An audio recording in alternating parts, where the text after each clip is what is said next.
To meet with you folks, and I'm going to talk a little bit about sustainability of nonprofit work in underserved countries. And I'm going to break it down into self-care, which I think is very important, how to build a team, and then talk about funding, because without any of those, you don't have anything that's going to last too long. We do have some experience, my wife and I. We started a hospice in Walla Walla, Washington quite a while ago, and we were privileged to know Elizabeth Kubler-Ross, who was the psychiatrist that really began to help people be aware of death and dying issues. And just by a set of circumstances, we were able to have dinner with her and then spend about a week with her. And she said, and this is when the hospice movement was just beginning, and nobody really knew for sure if it was important, and yet she was charismatic as she could be.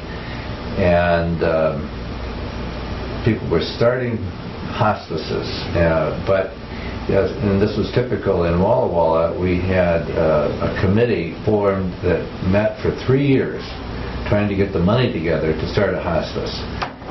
And she said to us, if it's an act of love, the money will be there. So get started if it's truly something formed in prayer and contemplation. And we found that to be true. But the problem is that you have to live on the ragged edge of insolvency when you're doing a nonprofit, if you're really, I think, doing it in a loving way. You're not going to force anybody to donate. You're not going to manipulate people. You're going to ask, of course, but you're going to have to be totally vulnerable on that side of things. But I'm going to read this. I thought this was really good because this is from Richard Rohr. It's a daily meditation he does. We've got our Ignatian daily meditations here, and this is a little bit long, but I'll just read it. One of the great themes of the Bible, and this is by Richard Rohr. He's a Franciscan theologian and has the Center for Action and Contemplation in Albuquerque, New Mexico. He's had that for quite a while. An expert on men's spirituality, actually, is his most focused area. One of the great themes of the Bible, which begins in the Hebrew Scriptures and is continued in Jesus, is the preferential option for the poor, or the bias from the bottom. About 1,200 years before Christ, Israel was at the bottom, an enslaved people in Egypt. The Exodus, the great journey of the Hebrew people out of slavery and finally into the Promised Land, is an archetype of the interior spiritual journey from entrapment to liberation. It is the universal story. And I think one of the things that Mother Teresa said about the United States, it's a little bit hard for us to get, and in fact it's really hard for us to get, is that we are, she said, in the United States, the spiritually most impoverished country. That's not something we think about very often, but she did say that. So maybe in some ways we're enslaved as well. Moses himself, a man at the bottom, a murderer on the run and caring for his father-in-law's sheep, first encounters God in a burning bush, which, like so many initial religious experiences, is experienced alone, externally, and yet internally as well, both earth-based and transcendent at the same time. Take off your shoes. This is a holy ground. This religious experience is immediately followed by a call to a very costly social concern for his own oppressed people whom he had not cared about up to then. God said, I quote, I have heard the groaning of my people in Egypt. You, Moses, are to go confront the Pharaoh and tell him to let my people go. There, right at the beginning of the Judeo-Christian tradition, is the perfect integration of action and contemplation. First, the contemplative experience comes, the burning bush, and immediately it has social, economic, and political implications. The connection is clear. There is no authentic God experience that does not situate you in the world in a different way. After an encounter with presence, you see things differently, and it gives you the security to be free from your usual loyalties, the system that you have lived in, your economics, and your tribe. Your screen of life expands exponentially. He says, I believe the Exodus story with Moses and the Jewish people is the root of all liberation theology, which Jesus clearly exemplifies in the Synoptic Gospels. Liberation theology focuses on freeing people from religious, political, social, and economic oppression, i.e. what Pope John Paul called structural sin and institutional evil. It goes beyond just trying to free individuals from their own particular naughty behaviors, which is what sin has seemed to mean to most Christian people in our individualistic culture. Liberation theology, instead of legitimizing the status quo, tries to read reality, history, and the Bible not from the side of the powerful, but from the side of the pain. Its beginning point is not sin management, but where is the suffering? This makes all the difference in how we read the Bible. God sees all the many kinds of suffering in the world.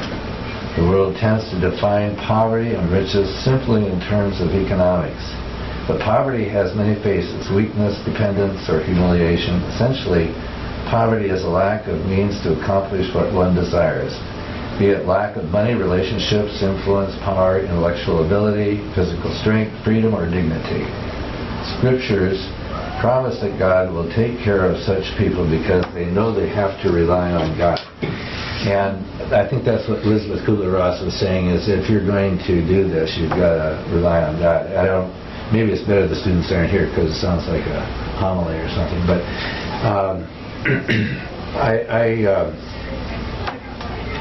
we tried to make that hospice an act of faith, and it was very difficult, and we had somebody embezzle after about 7 years, secretary that we hired, all funds that were for kids that were grieving the loss of their parent or sibling or grandparent.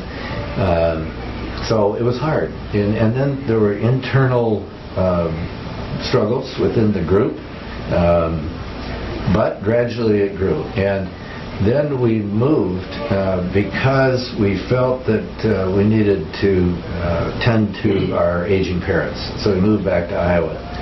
And it was good that we did, because we probably would have killed it. And that's true of nonprofits. Very often the founder is who kills it, because they are not willing to expand and go to the next level. And what the hospice needed to do, and it continues to thrive greatly, is get stable funding. And it got it through Medicare. Yeah, I wasn't willing to look at that. I thought that we needed to get just donors, and we probably would have gone to that eventually, but it's really alive and well. And fortunately, some people kept the vision alive. That was good, without our having done anything. But it was certainly, I think, an act of God that has had its sustainability. So then we got started going down to the ILAC Center to do surgical trips, and our son Joe is a Creighton nursing student here, and when he went, it was a life changer for him. And he said, "Dad, you got to go down there. You got to go down there." And I said, "Well, I'm a surgeon, and I'm not a family doctor. Probably wouldn't be effective." But he did tell one story that was important to hear. He said they were out there for a month or so, and they were out of medicines, but they were still running some clinics, and there were some dental students, and they were pulling teeth, and it was good. And he was moved by the generosity of the people, basically.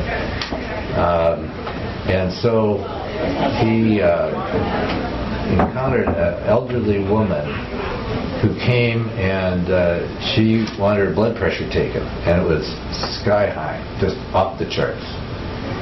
And they had no medicine for her, but she was so grateful that they would take her blood pressure. And she was in a situation where she'd probably stroke out in the next weeks or months. There was nothing for her that they could do, and he was brokenhearted about that. But it was just a great, powerful story to me that of the need there. And then I said, well, let's see if there are any patients. So I said, okay, I'll see 200 patients with hernias, whatever it was, and there were 200 patients and more, and so we got started. There's a former chairman of the Department of Surgery here at Creighton, Tom DeMeester. He's a world-renowned esophageal surgeon, and he's at USC now. And he said that when he was in his residency, he was taking care of the chairman of the board or the CEO of General Motors. He was at the University of Michigan at the time, and he said, well, I'd like to have an appointment for just a little time with you, sir. Could I come back and talk to you briefly? And the CEO was a patient, so he said yes, and he came back, and Tom asked him, what is the secret to your success? And he said, hire people that are smarter than you are. That was his only answer. And so Tom became an amazingly successful surgeon and had 8 research fellows all the time, NIH grants here at Creighton. People that have been here for a long time will know of him. And worldwide reputation as probably the leading esophageal surgeon in the world.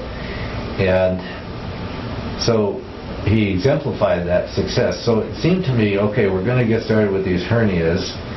So, and this liberation theology that we're talking about here, the preferential option for the poor, what does that mean in terms of hernias? And what that means is, in my estimation, it's similar to what Paul Farmer seems to be trying to embody, is that they're going to, with Paul Farmer, because the HIV TB problem that's so prevalent now in some countries, Haiti certainly, they're going to get the best medicine that anybody in Chicago or Albuquerque or Boston is going to get. They're going to get the same medicine. They're going to get the same treatment. They're going to be taking it the same way. They're going to have the same tests. And people say, no way, it's not possible, it's too expensive, whatever. But that is what I think is preferential option for the poor. In other words, the patient's going to get a hernia operation that's the same that you would want for your family member, by the same guy that you would want doing it. Well, I had the privilege of being president of the American Hernia Society at that time, and so I had access to these well-known hernia surgeons, not only from this country but from Europe. So thought was, well, let's have those guys do the surgery. And so we were able to do that.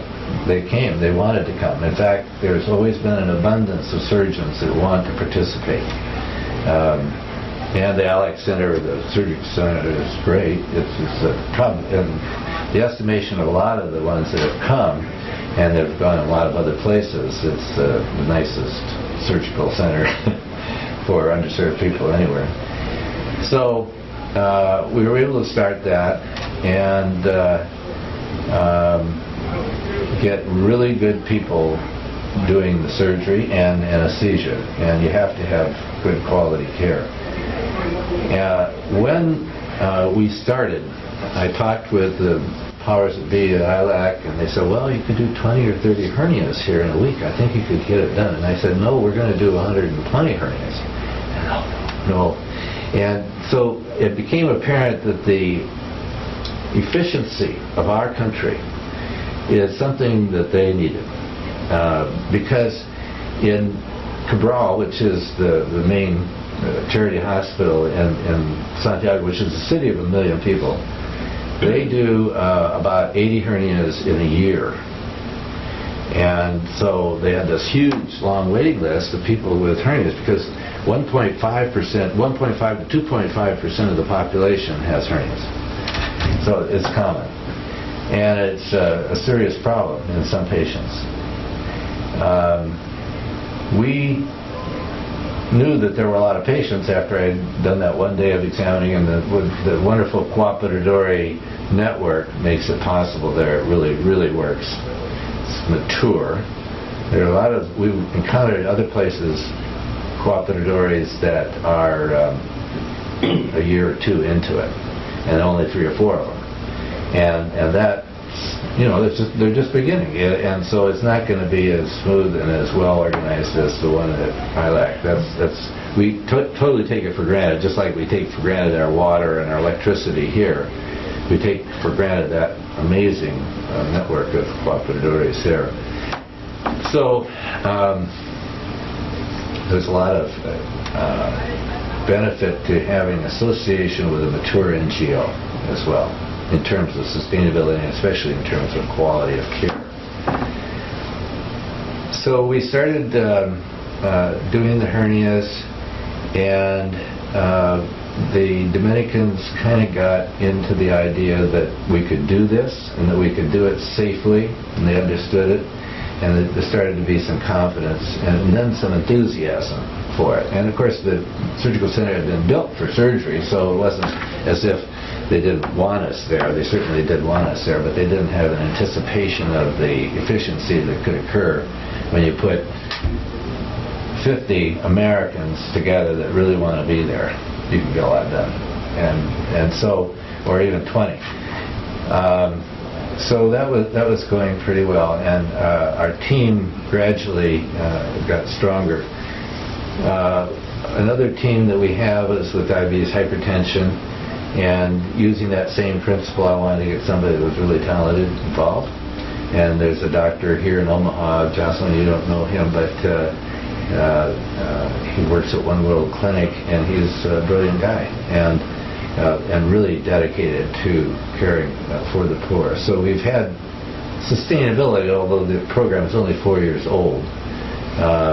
And we continue to live on the ragged edge of solvency, just like always, the same as with the hernia repair, although gradually, and this is what's happened with a lot of NGOs, is that with time, if they can survive, their network increases and their donor network increases. So hiring good people, I think having an important vision is essential, and associating with an established, matured, highly respected non-government organization is important, especially in these developing countries. You'd think, well, maybe get associated with the government, and there's a lot of instability there. I mean, the Dominican Republic's democracy is very young, very, very young, and we don't realize that sometimes, how young it is. And in some of these countries, I mean, like Haiti, their democracy is 4 or 5 years old, and so talk about instability. So we have basically stayed away from the government and been encouraged to do so, especially in the Dominican Republic, because they've had a lot of difficulties with the government. But again, it's the networking. We've been able to sign a memorandum of understanding for teaching surgeons in Haiti. So we have started to get involved with the government in Haiti, but with also the surgical association, the main surgical association, and the government. So those are important links. We're going to other countries. We don't have those links yet in those other places, but that is the intention. With the hernia repair for the underserved, now I've got a young man, surgeon at UCLA, that almost is unbelievable to me in terms of his energy, his dedication to taking care of the poor. He's won the UCLA Surgical Residence Teaching Award 15 years in a row. He's an amazing teacher. I've watched him. It's like watching a fantastic gymnast that makes everything look so easy, but you know it's right and it's good. So that he's becoming the core, the heart of the organization. And that's what has to happen, is because it has to move from the founder. The founder has a tendency to want to preserve what worked over the first 3 or 4 years and not make adaptive changes. It's easy to make technical changes, but adaptive changes are heart-wrenching, difficult, basic, kind of soulful type changes that are hard to make for anybody. But sometimes it's easier for a new young person to see the forest for the trees. And so that's important. And then you have to build with time an infrastructure for your organization, and sometimes, usually, what I'm seeing is that the young people know how to do it. Now here we're changing times significantly. I mean, social media is a big deal. And people now in California and some of these other states, especially the East Coast and the West Coast, they're donating online. They're not writing a check and sending it in the mail. It's PayPal and a number of other ways of doing it. So, and the websites have got to be matured. And now we can teach not only by being there, but we can teach by proctoring remotely. And you have to be able to adapt to that. So that energy needs to be part of the organization and changing. And that's what happened with our hospices. We got young people that assumed the responsibilities and moved with the times, which has greatly changed from when that happened to now, but they still are current. But the other thing that has to happen, I believe, in terms of the people that are leading it, is they have to take care of themselves. The problem in Haiti and the Dominican Republic and everywhere is there's no end to the poverty. It's a black hole, really. It sounds a bad way to put it, figuratively, but there is no end. And in Haiti, especially, the poverty, the difference in the poverty from the Dominican Republic to Haiti is that the average income of an employed man in the Dominican Republic is $9.80 right now. 1 day's work. That's the average. In Haiti, the average is $1.70 a day for that person that's employed, and they have a 30% unemployment rate. So it's a big difference. And they will ask and ask and ask and ask and ask. And I'm not just talking for donations for things that they need. It won't be just okay, yeah, we need a cautery machine. Well, we need gowns also, and so there's no end to their requests. So it can be overwhelming for you because you cannot do all of it. There are poor people in this country also. There are poor people in our neighborhood. We individually are poor sometimes in spirit or in energy or health, and we need to take care of each other. We certainly need to take care of ourselves as well. So to sustain the organization, the leaders need to do self-care, and we can kind of determine ourselves what it is that's important for us, but we need to do it. And if it's meditation, or if it's prayer, if it's yoga, if it's being in men's groups and or going to church frequently, or exercising, or playing the guitar, whatever it is, it's important to do that too, because you can wear out. There is no end to the poverty. At least that's my experience. That's up to this point in time. Now, it doesn't mean that things aren't going to change, and I'll learn more. But that's what I know in terms of sustainability. Comments or questions or anything? So, do you think you could share some of your own personal strategies for self-care, having founded and collaborated in a few different environments? Yeah. Well, the truth is, when we started with the hospice, I didn't know anything about self-care, and I didn't think I needed it,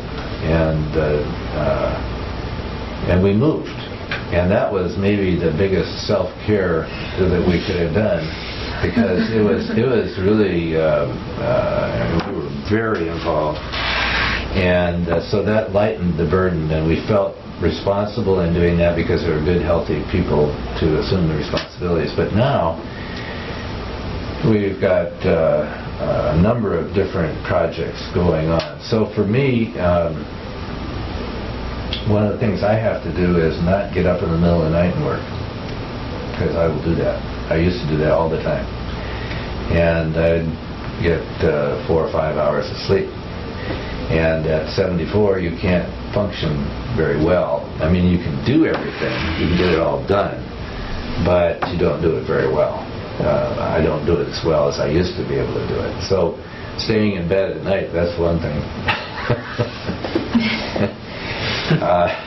Sounds simple, but when you're kind of a workaholic like I am, it's not as easy as it sounds. But I'm able to do that now. Prayer, doing 20 to 30 minutes of prayer a day is very important for me. I need to play and practice my guitar. It doesn't mean that I'm going to get good. I'm not going to be giving a concert, but I need to be doing something on that right side, the right brain side. And as much of a difficulty as it is, I keep working at learning Spanish. I don't have anybody to talk to really, but I keep working on my vocabulary. Gotta come visit us. I know. You're right. And I could do a better job of that. But those things are helpful to me. Plus, balancing the day so that because we have 9 grandchildren in the community here in Omaha, and so going to their activities is really good. So interspersing work with those different things. And then another thing that I find that helps me is that I will work for 15 or 20 minutes on something, and I just get the feeling like I'm a little bit tired of it. I'll take a little break, and then I can come back to it, and I seem to do better with that. So those are some self-care things that I'm working with. Yeah, and it helps. It definitely helps. How do you, what is your vision for both of your projects with hernia surgeries and with diabetes? How do you decide when to go deeper into one region or one organization versus when do you make that decision to spread out and try things in other areas? Yeah, that's a good one.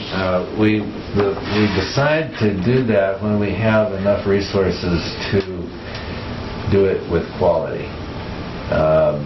For instance, the diabetes program, we really haven't moved elsewhere. Part of it's money, but also quality. You've got to know that you can really produce a good product. You're going to be safe. The patients are going to have good results. So that's one indicator. Funding is very important. I really didn't talk about sustainable funding. I should get into that, which is part of this. Because we seem to have an infrastructure. For instance, I'll just tell you, Ridalmi wants us to have a diabetes program in his community. Ridalmi is the director of ILAC down in the Dominican Republic. And we haven't gone there yet because we're having trouble getting our medicines down there on a consistent basis. There are NGOs here in this country that do nothing but distribute donated medicine to other NGOs and get it down to the country in need. And we've associated with an NGO called Direct Relief. They're in Santa Barbara, California. They're great. However, most of the medicine that they get is 6 to 9 months within expiration. And if it's 5 months or 4 months, that's a problem, because they'll transport it for us free, they'll give us the medicine free, but they have to get it there so that we can use it. And so there's logistical problems, but funding is always an issue. And what I've become aware of with funding is you can be dependent on grants, you can be dependent on big donors, but that's not solid. You have to have something more solid. Now with the hospice, it was Medicare, and so that was the government. That's not going to be what we're able to do with these others, but sponsoring is a very good, solid way of funding.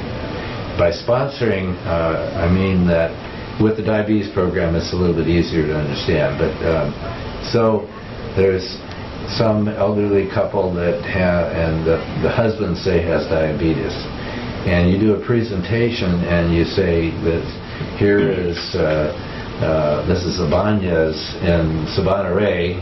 Here's a picture of her, and it costs this amount of money per year to take care of her diabetes. And so the couple then says, okay, we'll give that money for this year. And they sponsor the patient. And then they exchange letters.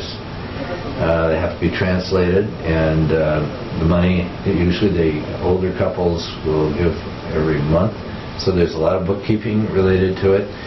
But about 80% of sponsors will re-up the next year. And there's an organization in Kansas City that we've been working with who have been doing this. They've got an amazing number of people that are sponsoring children throughout the world. And and Dr. Deathless, who is the medical director for our diabetes program, has worked with them in the past when he was in Honduras. So he knows. So that has been proven to be a good, sustainable way of funding. It's a lot of work. It takes time. You have to build up your sponsor group, but it has a tendency to be sustainable, and that's important. You can have a great, big, wealthy person, but they're one of the issues with wealthy donors is that you've got to have a board. Everybody has a board, but you can't have a board that's dominated by a guy that's got $10 million and he gives you $500,000 a year. They can dominate, and they can take the vision totally away. And if the vision is gone, and it isn't an act of God or an act of love, I believe that you lose your sponsor. Your real sponsors. Because God is definitely working to take care of the poor. I'm absolutely convinced, through us. And so we have to keep that vision, that focus. So you need to structure your board so that the wealthy donor doesn't come in and dominate, which happens. It happens a lot. And that can be the end of the organization with time. They may go for another 10 years or so, but they very often will die because they've lost their vision and their focus. So, but if you have a lot of small donors, and you're not asking people to come on the board to be just big donors, it has a tendency to be more sustainable. So we're working on that with the diabetes program, and with the hernia stuff. It's just fascinating. We have been working with these surgeons in Haiti and Brazil and other countries, and we've been teaching them this operation, and we give them mesh, and we're learning how impoverished the surgeons are in these countries. They all have a cell phone. Many of them have some intermittent connectivity to the internet. They have, so they can read online and they can learn better and all, but you can have a surgeon in a country of millions. You can have a situation where you have one surgeon for 1 million people, and the surgeon will think it's just fine because he's got his private practice. He went to medical school. He got his degree. He finished his residency training in that country, and now he's out in private practice and he's making pretty good. But there's those other, because he'll get paid privately, cash. That's the way they do. That's how they run their practice in that situation very often. But there are all these people that are underserved and not getting any care, and dying of appendicitis, and dying of totally preventable things. And they don't think there's a problem with it. Now that's hard to understand, because we know differently. This happened to us in the Dominican Republic. We were there. It was one of the first trips, and a mother and her mother came in with a 6-month-old infant. And the infant had a hernia that was down in the scrotum and was screaming, crying like crazy. And we couldn't take care of the child because we only do outpatient surgery. We won't admit the patient. And so we said, okay, we'll send the patient over to Gibraltar to the emergency room. Within an hour and a half, and Andy and Andrea would understand this, within an hour and a half that patient was back. And was told at the emergency room, we cannot take care of this child. And that child was going to die from an incarcerated hernia, probably a strangulated hernia. So we talked to some people, got some political things rolling because we clearly couldn't take care of that child ourselves. The surgeons there could have taken care of it without any trouble, and the anesthesia could have taken care of it without any trouble, but we just couldn't admit them. And so we politically got it straightened out, and the child did get care. But those kind of things are common and accepted. It's just, we can't do this. It's just too bad. But that's it. So there's this mentality of complacency. And we here in this country don't recognize our own issues, and they recognize our issues that we don't. But they just don't get it. And so it's a 10, 15-year cultural change. My wish for hernia repair for the underserved is that we start sponsoring the surgeons. Having American surgeons sponsor a surgeon. Not that he's going to give them $1,000 a year or anything like that, but they're going to help them with some equipment and help them with education, go visit them, build up a personal relationship, because the surgeons there, we definitely have things to give these underserved countries, no question about it. We get a lot back, probably more than we give, but there's a wonderful mutual exchange.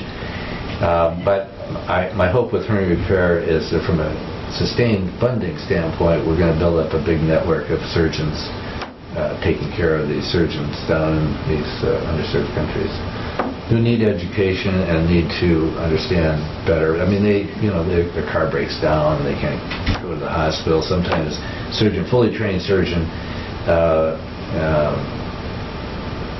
chikungunya is so bad that they don't operate for 6 months because they got to take care of the chikungunya patients. And that we've experienced that in Haiti. Surgeons just stop operating. But they have to take care of the more serious problems. So I think sponsoring is a really good way to go. I guess my question or comment is, you seem to have a lot of self-awareness as a founder of an organization to know when to step back or when it's your time to kind of let go as you move to Iowa, or step back for the other surgeon to come up. So what's your advice for people looking to get into nonprofit management or start a nonprofit?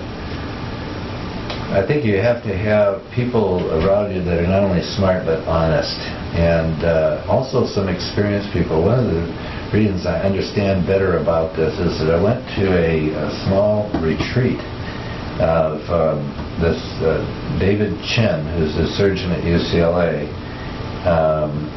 operated on a patient that turned out to have started about 7 or 8 nonprofits himself, and retired real early, and has served on the board of a lot of different nonprofits. So at this retreat, I began to understand better about how nonprofits survive and don't survive. So that was really important to understand that. And a real tough guy that doesn't mince any words at all. So being with honest people, the tendency is when you do a board is you get your friends there, or the friends of the friends. And that's nice because it's fun to be with people that are dedicated to helping And they truly are. I mean, they spend their time, they give their money, and they participate. They go on trips. But you have to have some brutally honest people in addition to, and experienced people in addition to talented people. I think that's the key to getting survivability. Now, I don't know, I mean, we're trying, we're in various phases. Now, the hospice thing, that's gone on. The hernia thing has been going for 13 years. The diabetes is 4. We've got another one here that's at 2, and another one here at 3 years. And so, one of the things I have to do now is start to learn management better. I'm not a manager. I don't know how to manage people. I'm not good at it. And so I've got to kind of work at it myself, but I think the main thing is to get the really honest and experienced people. Yeah. I have a question about sponsorship. When you are recruiting individuals to sponsor patients either in the diabetes program or for hernia repair, do you recruit, do you target endowed, like wealthy individuals, or say in the Dominican Republic, have you sought out sponsors in the country? We haven't done that. We haven't sought out donors or sponsors in the Dominican Republic. It's a good idea, though, because there are wealthy people there. We have mostly gone to church groups and just told about the program. And depending upon, and it needs to be a church that you've been at for a while, because if they don't know you, they don't have a tendency to donate. But it's a matter of just making them aware of what the needs are, and then because if they're diabetic or they have had an experience with somebody in their family that became blind or died in ketoacidosis or something, it'll pull their heartstrings to the point that they'll come and inquire more, and then we give them more information, and 5 or 6 people will say they're going to donate, and they do. But that's after 5 or 6 masses, and you got to do it again and again and again. So it's time consuming. As far as big donors go, a lot has to do with your network. We've been able to get the Chicago Cubs to sponsor our diabetes program. And they don't give a huge amount of money, but they give a good amount of money, and we needed that seed money to get going. But to maintain things, we've got to have this big network. We've got to have, actually, if we have 200 sponsors, that'll run the program.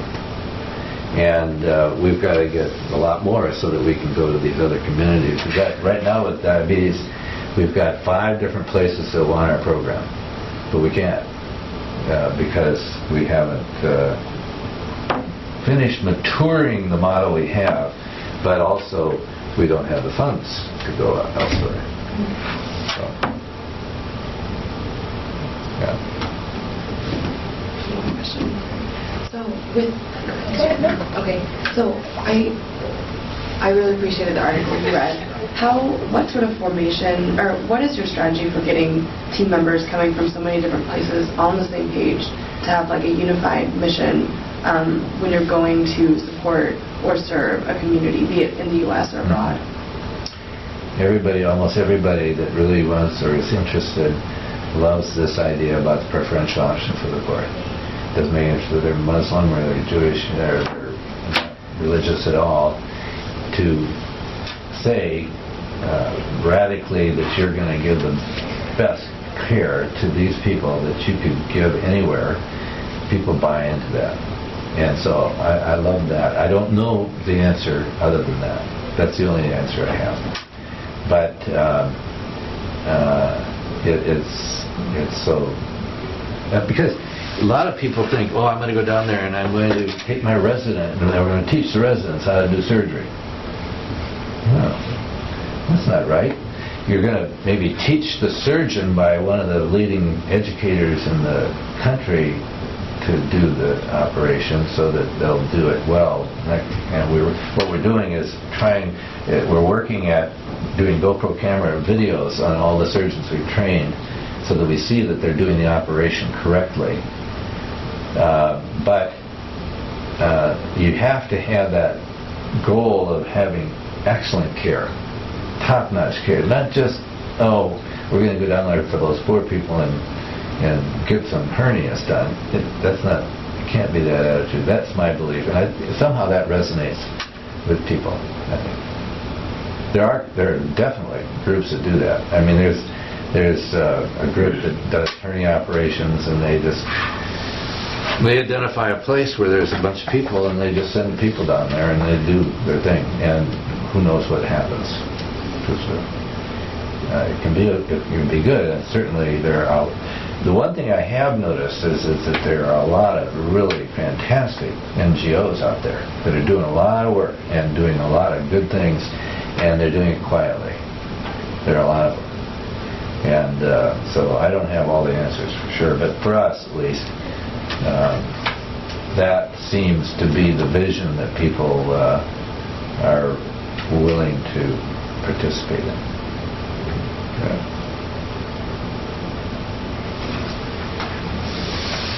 Okay. Thank you. Thanks.